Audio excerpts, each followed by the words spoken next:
प्रेम से बोलिए सदगुरुदेव भगवान की जय। आज हमारे जो भी व्यूवर्स हैं, जो भी अध्यात्म प्रेमी हैं, जो भी जिज्ञासु हैं, पिपासु हैं, जो जानना चाहते हैं कि वास्तव में जीवन है क्या, उनके लिए अद्भुत अनमोल दिव्य अनुभव जो सदगुरु द्वारा हमें दिया गया है।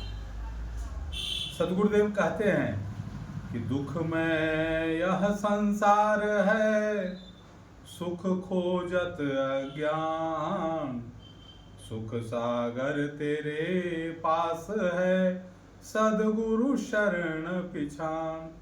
यह संसार जिसमें हम सुख खोजते हैं, संसार का मतलब क्या है? जो दिन प्रतिदिन बदल रहा है, नित्य बदल रहा है। जो कल है सो आज नहीं है, जो आज है सो आगे नहीं रहेगा, रहने वाला नहीं है, परिवर्तनशील है।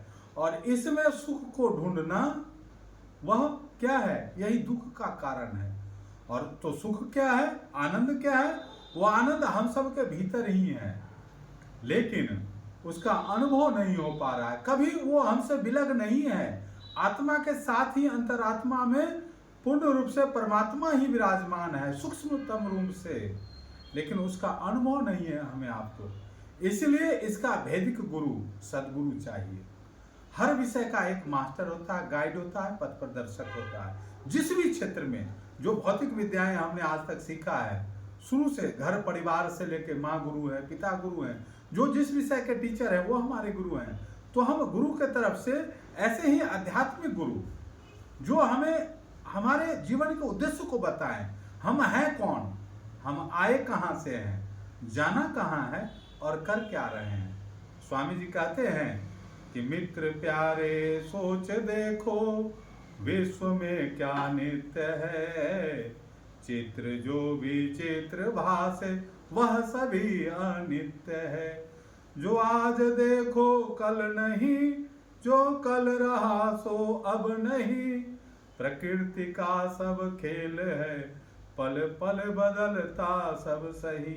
तो हम सब देख ही रहे हैं, बाल्यावस्था, किशोरावस्था, जवानी, प्रौढ़ावस्था और वृद्धावस्था, और एक दिन हम संसार से चले जाते हैं।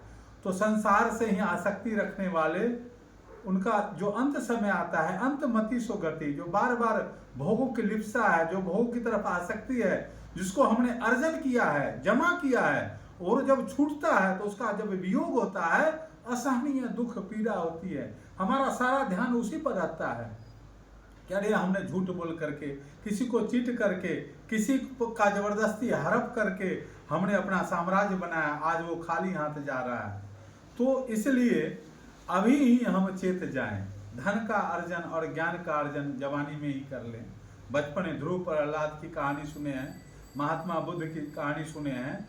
कौन सा सुख है जिसके चलते राजा महाराजा अपनी रानियों को, उतने नौकर चाकर और सेवा करने वाले सेवार्थी, उनके आगे पीछे रहने वाले, साम्राज्य, धन संपदा सबको छोड़ करके जंगल में जाते थे? कौन सा सुख? तो आज का युग जंगल जाने का नहीं है, उतनी आयु नहीं है हम सब की। त्रेता और लाखों वर्ष, हजारों वर्ष नहीं है हम सब की आयु। तो कलयुग है, 100 वर्ष औसत आयु मानते हैं। तो हम सब इसी में चेत जाएं, जवानी में।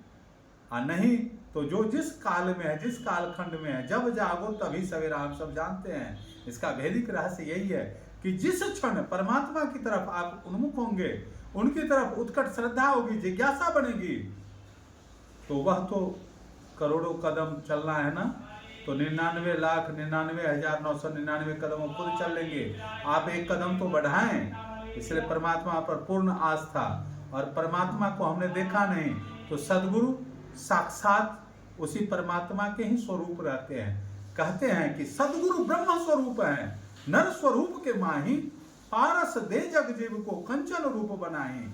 तो हम सब उसी सदगुरु के खोज करें, उनके लिए प्रार्थना करें, और वो जब मिल जाएंगे तो आधा काम तो उसी समय हो गया हमारा।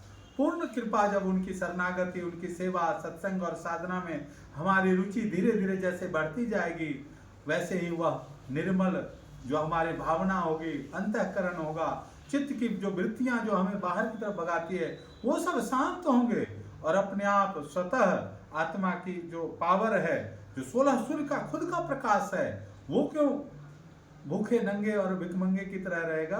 वो आत्मा अपने निज घर के लिए प्रस्थान करेगा, उसके लिए वो व्याकुल रहेगा, उसके लिए विरह जगेगा। तो यह संसार अनित्य है, नश्वर है, क्षणभंगुर है। लेकिन जब तक शरीर में है, शरीर की भी सेवा करनी है, परिवार के दायित्वों को भी निभाना है। ये नहीं कहता अध्यात्म की पलायनवाद, आप घर द्वार छोड़ करके कहीं चले जाएं और माला जपे और ध्यान हमारा घर पे ही रहे, परिवार पे। तो सारे दायित्व को करते हुए जो ब्रह्मनिष्ठ होता है, जो आध्यात्मिक व्यक्ति होता है, वो संसार के भी सभी कर्मों को, क्रियाकलापों को बहुत ही अच्छे ढंग से मैनेज करता है, बहुत अच्छी व्यवस्था हो जाती है उसकी। तो हम सब इसी तरफ अग्रसर हों और परमात्मा जो अपने अंदर ही है उनको जरूर पहचाने, उनके लिए प्रयास करें, सदगुरु ढूंढे। और सदगुरु का मिलना ही, तुलसीदास जी भी रामचरितमानस में कहते हैं कि बंदो गुरुपद खंज कृपा सिंधु नर रूप हरि महामोहतम पुंज जासु वचन रवि कर निकर। जैसे सूर्योदय होते ही अंधेरा गायब हो जाता है, वैसे ही उस गुरु जो साक्षात परमात्मा के ही स्वरूप है, अरे नर के रूप में नारायण ही है वो साक्षात, तो उनके प्रति हम सबकी श्रद्धा बढ़े, विश्वास बढ़े। बिन विश्वास न भक्ति है, बिन विश्वास न नाम।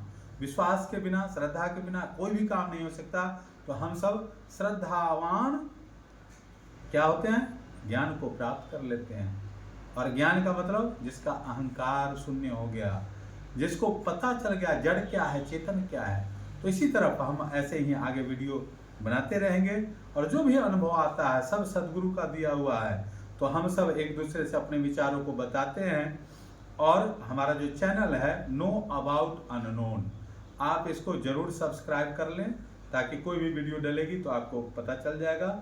और इसी विषय में, कोई भी विषय में आप जानना चाहते हैं, कर्म क्या है, भक्ति क्या है, माया क्या है, जड़ क्या है, चेतन क्या है, हमारी कितनी अवस्थाएं हैं, कितने शरीर हैं, तो ये सब जानकारी मैं धीरे धीरे बताता रहूँगा, जो भी प्रभु कृपा से, सदगुरु कृपा से अनुभव आएगा। धन्यवाद सबका, सब विधि हो कल्याण, यही प्रार्थना है प्रभु से। और हम सब उसी शांति की तरफ, उसी परमानंद की तरफ बढ़ें, यही आशा के साथ ये जो अभ्यर्थना यही रहेगी इस नवरात्रि में कि हम सब के अंदर जो काल रात्रि है, जो आसुरिक शक्ति है, वो सब का नाश हो। माता अपनी कृपा बरसाएं, सदगुरु अपनी कृपा, आपके पूर्वज पितर, आपके माता पिता सबका जब पुण्य उदय होता है तभी हम इस तरफ बढ़ेंगे। तो अपने आप को हम जांचें, समझें, करें। धन्यवाद।